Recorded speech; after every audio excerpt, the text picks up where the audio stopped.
দিকে তাকান, মনোযোগ দেন। আশুরার কত বড় ফজিলত একটাবার আপনারা ভালো করে শুনেন। কারণ আপনারা সবাই সংসার জীবনে সংসার করতেছেন, আপনাদের জীবনে আপনারা সংসার অতিবাহিত করতেছেন, সংসার চালাইতেছেন। সংসার চালাইতে গিয়া টাকা পয়সার প্রয়োজন আছে কি নাই? আছে না? টাকা পয়সার প্রয়োজন আছে। এই টাকা পয়সা অর্থের জন্য আমরা তিলকে তাল বানিয়ে দিচ্ছি, সত্যকে মিথ্যা বানিয়ে দিচ্ছি, অন্যায়কে ন্যায় বলে চালিয়ে দিচ্ছি, মিথ্যা সাক্ষ্য দিচ্ছি টাকার জন্যে, সব কিছু করতে পারতেছি। অথচ বিশ্বনবী সাল্লাল্লাহু আলাইহি সাল্লাম বলেছেন, তোমরা এই অর্থের জন্যে যে রিজিকের জন্য দৌড়াদৌড়ি করো, যে রিজিকের জন্য তোমরা সত্যকে মিথ্যা বানিয়ে দাও, যে রিজিকের জন্য তোমরা ন্যায়কে অন্যায় বলে চালিয়ে দাও, তোমরা শুনে নাও। বিশ্বনবীর উম্মতরা ভালো করে শোনো।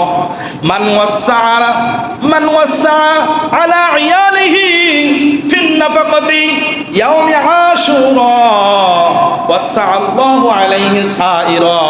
বিশ্বনবী সাল্লাল্লাহু আলাইহি সাল্লাম বলেন, কোন ব্যক্তি যদি আশুরার দিনে তার পরিবার পরিজনকে ভালো খাওয়া দাওয়া দেয়, তাহলে আল্লাহ পাক রব্বুল আলামিন 1 বৎসরের রিজিকের রাস্তাগুলো প্রশস্ত করে দিবে।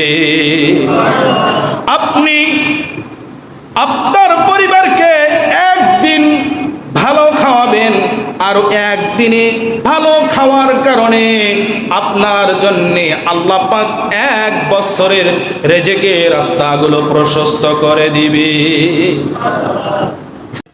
বিশ্বনবী সাল্লাল্লাহু আলাইহি সাল্লামের নিয়ম অনুযায়ী যদি আপনি আমল করতে পারেন, আপনার জীবনটা গঠিত করতে পারেন, নবীজির চরিত্রের মতো যদি আপনার চরিত্র করতে পারেন, এই মাসকে যদি আপনি সম্মান দেখাইতে পারেন, এই মাসকে যদি আপনি সহানুভূতি দেখাইতে পারেন, আপনার অন্তরে যদি এতটুকু ভয় থাকে, এই মাসটি হলো আল্লাহর, এই মাসে কোনো যুদ্ধ বিগ্রহ চলবে না, এই মাসে কোনো অশ্লীলতা চলবে না, এই মাসে কোনো প্রকার দুর্নীতি চলবে না, কূটনীতি চলবে না, মানুষের চলাচরণ চলবে না, কোনো প্রকার অন্যায় অপকর্ম চলবে না।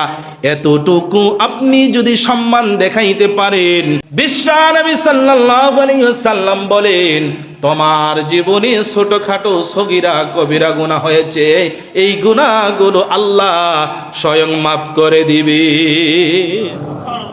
এখন আসুন, সুমু আশুরা ওয়া খালিফু ফীহিল ইয়াহুদ ওয়া সুমু ক্বাবলাহু বা'দা ওয়া বা'দাহু ইয়াওমা।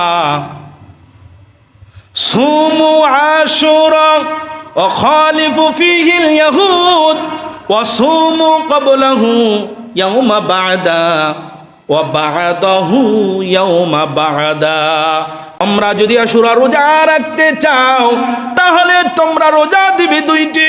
নবীজিকে জিজ্ঞাসা করা হলো, ইয়া রাসূলুল্লাহ, ইয়া হাবিবাল্লাহ, আমরা কেন 2টি রোজা দিব?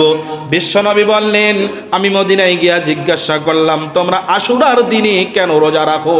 আমার বিশ্বনবী তখন বললেন, সুমু আশুরা ওয়া খালিফু ফীহিল ইয়াহুদ ওয়া সুমু ক্বাবলাহু ইয়াওমা ওয়া বা'দাহু ইয়াওমা। বিশ্বনবী তারপর বললেন, ওরা রাখবে যদি একটা, তাহলে শুকরিয়া স্বরূপ আমরা রোজা রাখবো 2টা। কয়টি রোজা? 2টা দিতে হবে। তাহলে আশুরার রোজা হলো কয়টি?